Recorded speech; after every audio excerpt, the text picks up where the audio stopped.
नमस्ते, आप सभी का स्वागत है आपका अपना चैनल रूपा मुखर्जी में। जय कृष्ण काली माँ का जय, कृष्ण काली माँ का आशीर्वाद यूँ ही हम सबके ऊपर बना रहे। माँ को नाम लो। एक भक्त ने बहुत खूबसूरती से एक कविता लिखा है इस बारे में कि कैसे दिल और दिमाग के बीच में जो द्वंद्व होते रहते हैं उसको हटाकर अगर हम माँ के चरणों में अपना मन प्राण सब कुछ अर्पण करें तभी माँ का सानिध्य हम लाभ कर सकते हैं। और ऐसे ही बातें मंगला जी भी हमेशा अपने भक्तों को कहते हैं। हम सुन लेंगे कि इस बारे में मंगला जी का क्या कहना है और उस भक्त ने क्या लिखा है। लेकिन उससे पहले आप लोगों से निवेदन है, वीडियो अच्छा लगे तो लाइक शेयर कमेंट ज़रूर कीजिएगा। चैनल सब्सक्राइब करके मेरे साथ बने रहिएगा नए नए अपडेट्स पाने के लिए। जय कृष्ण काली, जय कृष्ण काली बल बर्धमाने चल, भक्ति भरे डाकले माके पाबी जे तार फल। जय कृष्ण काली बल बर्धमाने चल, भक्ति भरे डाकले माके पाबी जे तार फल। जय कृष्ण काली, जय মা কৃষ্ণ কালী। দেশ বিদেশের মানুষগুলো আসছে মায়ের কাছে, ন্যায় মাদুলি ন্যায় যে তাবিজ শুধুই নাম জপেছে। মা এসেছেন দিতে শুধু, মা নিতে আসে নাই। জয় কৃষ্ণকালী মায়ের জয়, জয় কৃষ্ণকালী মায়ের জয়, জয় কৃষ্ণকালী মায়ের জয়। হলো খুব সুন্দর একটা গান লিখেছেন এই এই ফাল্গুনি বাবা আমাকে দিয়েছেন। মানে বলতে চাইছেন মা যে তাবিজ কবজ তো কিছু দেয় না মাদুলি, তা শুধুই দেশ বিদেশে মানুষগুলো নাম জপেতে ফল পেয়েছে এটা। আর আমি কিছু পরমহংসদেবের কথা একটু বলবো, আমার খুব ভালো লাগে জানেন তো। আমি এইগুলো কথাগুলো শুনতে বা পড়তে আমি এগুলো ভালোবাসি। আমি স্ট্যাটাসও দিয়েছিলাম বা আমি ইউটিউবে কমিউনিটিতে দিয়ে দিয়েছি, আমরা দেখতে পাবেন। অনেকে ভক্তরা কমেন্ট করেছে দেখলাম।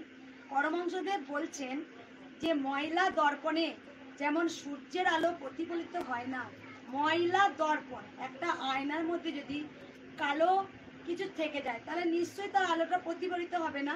ঠিক তেমন মানুষের মনটাও বলছেন, ঠিক তেমনি ময়লা মনে পরম আনন্দ কখনোই প্রতিফলিত হয় না। শ্রী রামকৃষ্ণ ঠাকুর এই কথাটা বলেছিলেন, ময়লা দর্পণে যেমন সূর্যের আলো প্রতিফলিত হয় না তেমন ময়লা মনেতেও কিন্তু আনন্দ অনুভূতি হয় না। আবার একবার বলছেন তিনি, ভক্ত যেমন ভাবে ঈশ্বর তেমন রূপেই ধরা দেন। ভক্ত যেমন ভাবেন ঈশ্বর, মানে আমি বলতাম না যে তুমি যেমন ভাববে, তুমি মায়ের সামনে ওম নমঃ শিবায়কে ডাকবে, দেখবে ওম নমঃ শিবায় ধরা দেবেন। তুমি বাবা লোকনাথকে ডাকবে, মায়ের সামনে ধরা দেবে। তুমি কৃষ্ণকে ডাকবে, ধরা দেবে। ভগবান এক এবং অদ্বিতীয়, একই অঙ্গে নানান রূপ, একই অঙ্গে নানান রূপ। কৃষ্ণকালী মা একই অঙ্গে দুটি রূপ, কৃষ্ণ কালী। বাবা খেয়ে সেবা করেছো? তাহলে কি বলেছে, ভক্ত যেমন ভাবে, তুমি যদি ভাবো যে ঈশ্বর আছে তাহলে তোমার কাছে ঈশ্বর আছে, আর তুমি যদি ভাবো ঈশ্বর নেই তা তোমার কাছে ঈশ্বর নেই। কেননা ত্রৈলঙ্গ স্বামী তিনি একবার ধ্যান করতে গিয়ে পাহাড়ে বসে বলেছিলেন, ভগবান তুমি আছো তুমি আছো, তখন ফিডব্যাক আসছে তুমি আছো। আবার বলছেন তুমি নেই তুমি নেই, তখন ফিডব্যাক আসছে তুমি নেই। তাই যেমন বলবে তার প্রতিফলিত ঠিক তেমন ভাবেই হবে।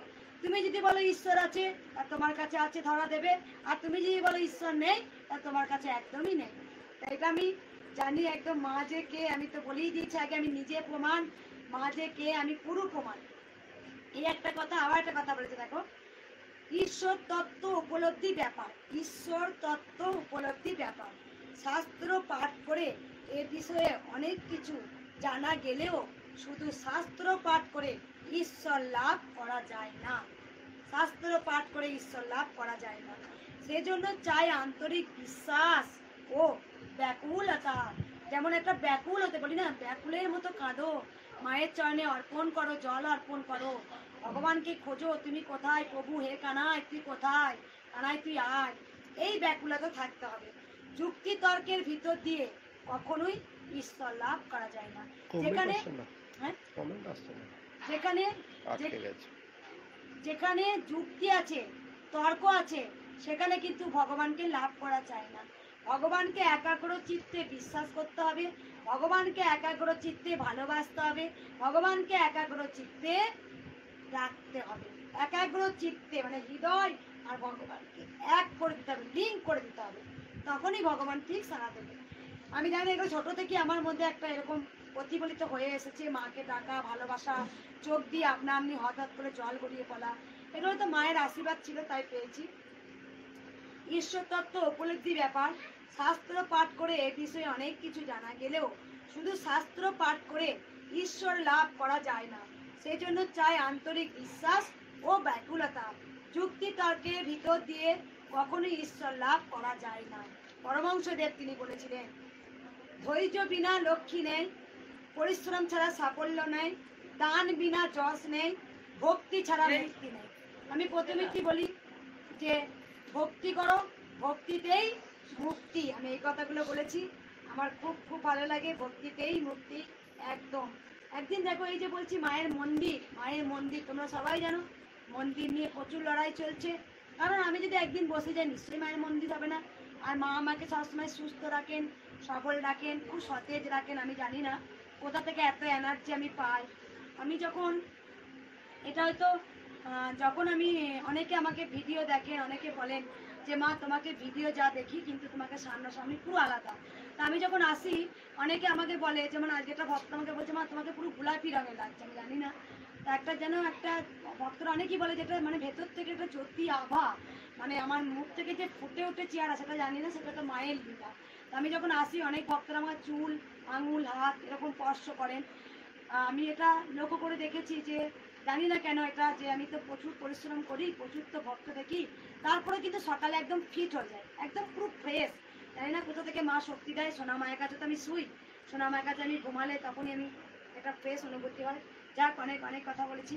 সুন্দর হচ্ছে মন, মনটা যত সুন্দর হবে তোমার কাছে পৃথিবী তত সুন্দর, তত তোমার কাছে মা সুন্দর।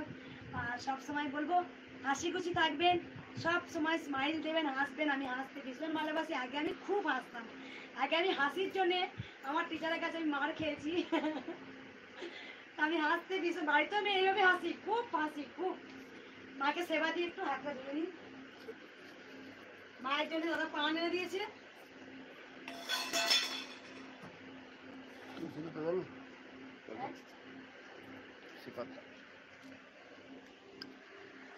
মা একটু দাদা, মাকে ভোগটা দিই।